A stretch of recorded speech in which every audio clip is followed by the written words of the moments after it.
Agora eu vou pedir para você continuar aqui com a gente, porque além das suas dicas, tá? Eu quero sua ajuda nesse dia tão triste para o Brasil, para a televisão brasileira. A gente vai falar sobre a despedida de Jô Soares, tá? No começo do nosso boletim, falamos sobre a morte do apresentador. Ele estava internado no Hospital Sírio-Libanês, em São Paulo, há uma semana. Ainda não se sabe a causa da morte e a família preferiu manter o sigilo.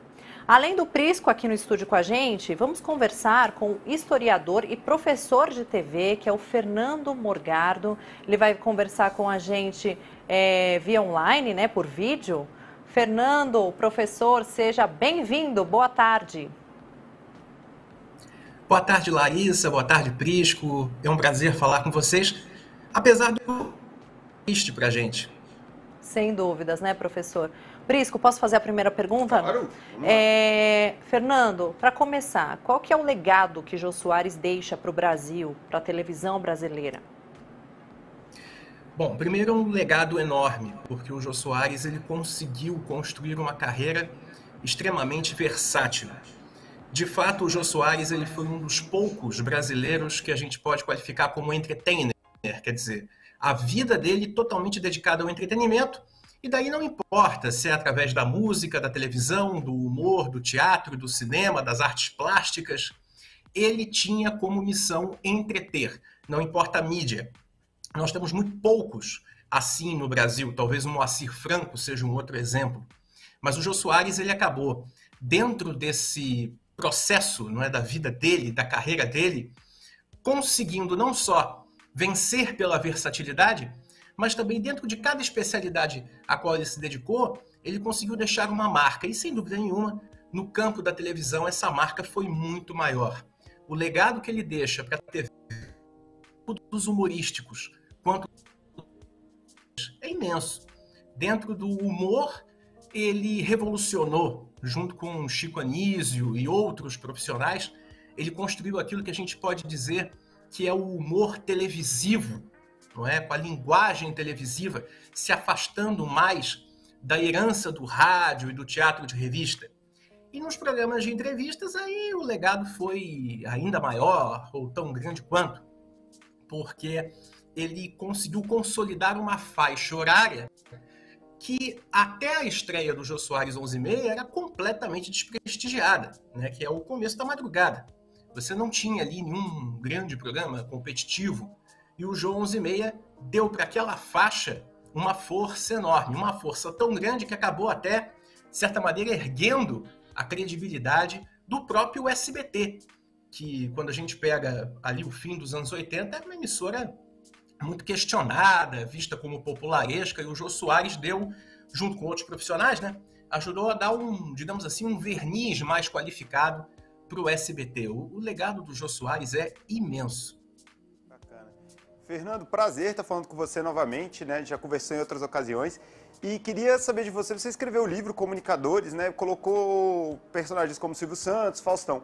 Queria te perguntar, o Jô, ele entra nesse seleto clube dos grandes comunicadores da televisão brasileira? Ah, com certeza. O livro Comunicadores S.A., que eu escrevi, ele tem um viés mais de negócio, ou seja, comunicadores que também foram empresários. O Jô Soares ele teve uma trajetória um pouco diferente porque ele nunca se dedicou a negócios paralelos. Na verdade, todos os projetos que ele desenvolveu tinham, na verdade, o próprio talento dele artístico como centro. Então, ao invés dele abrir uma indústria, abrir uma fábrica, o Jô, na verdade, produziu peças de teatro, se envolveu com cinema, escreveu muitos livros. Então, toda a energia, a criatividade dele estavam colocadas nessa criação artística imparável, né, que marcou a vida do Jô Soares. Mas, sem dúvida nenhuma, ele entra no hall dos maiores comunicadores porque ele conseguiu imprimir um estilo de comunicação num programa que, na verdade, a principal atração não é ele, não é como apresentador. Né? No programa de entrevistas, qual é a principal atração? É o entrevistado. Mas mesmo colocando o entrevistado como protagonista, o Jô Soares ele acabava imprimindo um estilo tão forte que acabava, de certa maneira, roubando a cena. Né? E isso é muito importante na hora da gente qualificar um grande comunicador. É quando ele próprio, de certa maneira, se basta. E o Jô Soares conseguia fazer isso mesmo comandando um programa de entrevistas, quer dizer, dividindo o protagonismo com milhares de pessoas, né, que passaram pelo programa dele como convidados. Então, sem dúvida nenhuma, marcou um estilo, abriu um horário na TV e acabou servindo de referência para muita gente que veio depois fazendo talk show na TV e que faz talk show na TV até hoje, né, Prisco, Larissa? Sim, professor. Era justamente isso que eu queria te perguntar, vou pegar como gancho, né? Hoje a gente tem vários programas no estilo que o Jô tinha, né? Esse modelo de talk show mais descontraído, como você falou aí, o foco é o entrevistado. Foi ele que criou esse modelo de programa aqui no Brasil?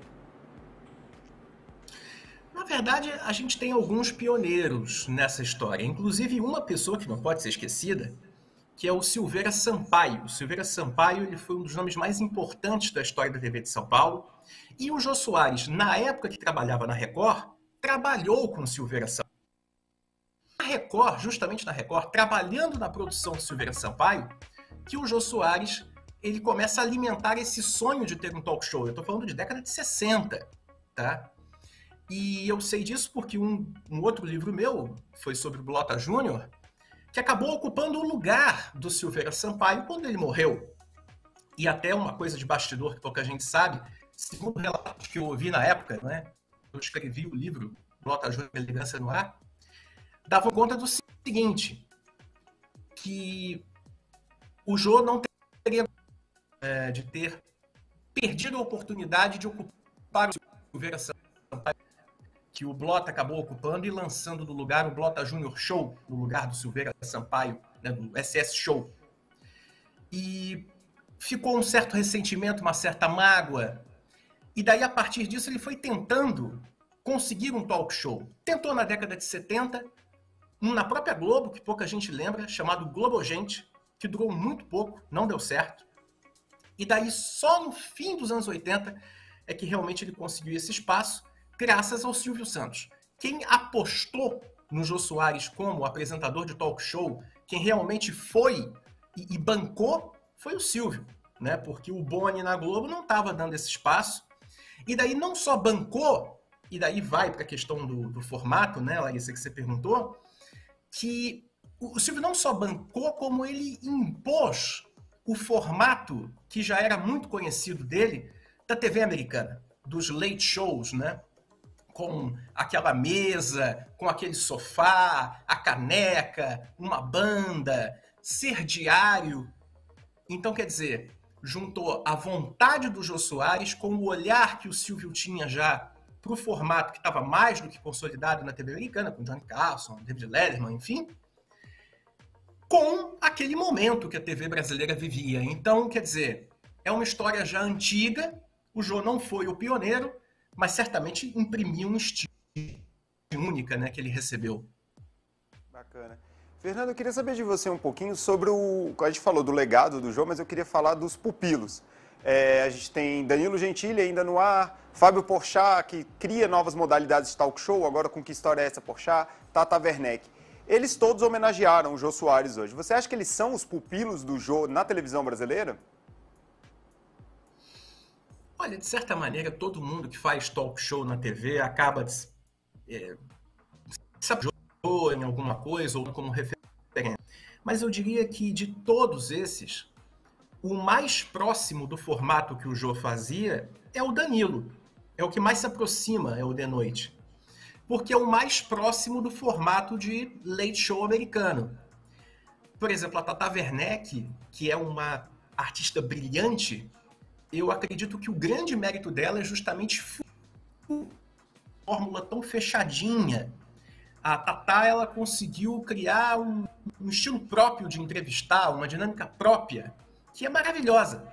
Então, é claro que ela bebe da fonte do Jô de alguma maneira, mas ela conseguiu realmente criar um estilo novo nesse campo.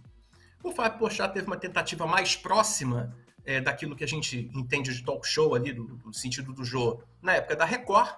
O que ele faz hoje em dia na Globo também é completamente diferente. De todo mundo que você citou, com certeza o Danilo